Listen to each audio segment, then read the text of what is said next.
రానున్న ఏ ఎలక్షన్లో కూడా దొంగ హామీలు ఇచ్చి అవి చేస్తాం ఇవి చేస్తామని తప్పుడు హామీలు ఇచ్చి వాళ్ళు అమలు కాని మాటలు చెప్పే వాళ్ళకి అస్సలు ఓటు వేయొద్దండి. కులం పేరు చెప్పి రాజకీయాలు చేసే వాళ్ళకి ఒక్క ఓటు కూడా వేయద్దు.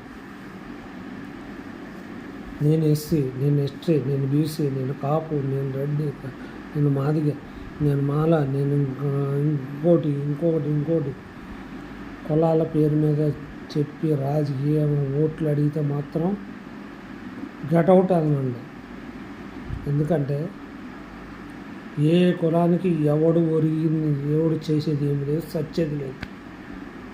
వాళ్ళు మనకి తక్కువ కులం ఉన్న వాళ్ళకి దగ్గరికి వెళ్ళి 2 చేతులు అటు ఇటు తిప్పుకొని అటు ఇటు డ్యాన్సులు వేస్తే మనతో పాటు మంచిగా చేస్తున్నాడు, మనలో కలిసిపోయాడని అనుకుంటున్నారు. మీరు ఎప్పుడైతే చేతులు అవి కలుపుకొని అటు ఇటు డ్యాన్సులు చేశారనుకో, మన నెత్తి మీద టోపీ పెట్టడానికి వచ్చాడని అనుకోవాలి.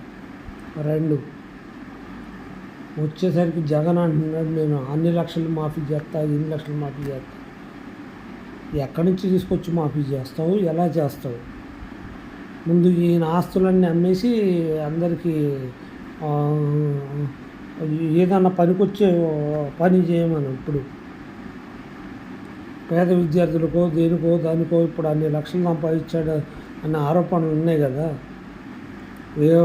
ఒక 10 మంది పిల్లలకి చదువులకి అమ్మనిచ్చాడా, 10 మంది పేద వీళ్ళకి అనాథాశ్రమానికి ఏమన్నా చేశాడా, లేకపోతే ఏమన్నా ఇప్పుడు మహేష్ బాబు గారి లాగా గుండె పిల్లలకి హెల్ప్ చేశారా, హార్ట్ ఆపరేషన్ లాగా?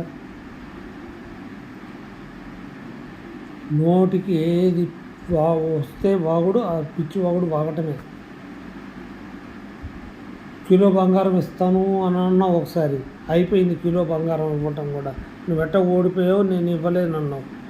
గెలిచినా మీరు చేసింది ఏది లేదు, చచ్చేది లేదు, మీరు చెయ్యరు. ఇప్పుడు హామీలు ఇచ్చారు కదా, 6 గ్యారెంటీలు హామీలు ఇచ్చారు కదా, ఇదే ఇంత బాగా ఎలకబడుతుంది. మీరు అన్ని తరేక ఎవడన్నా ఇక అది ఫ్రీ ఇది ఫ్రీ అన్నారు అనుకోండి, గుయ్యమని వాళ్ళు కొట్టండి. ఈసారి సోమరిపోతులు చేయడానికి అందరినీ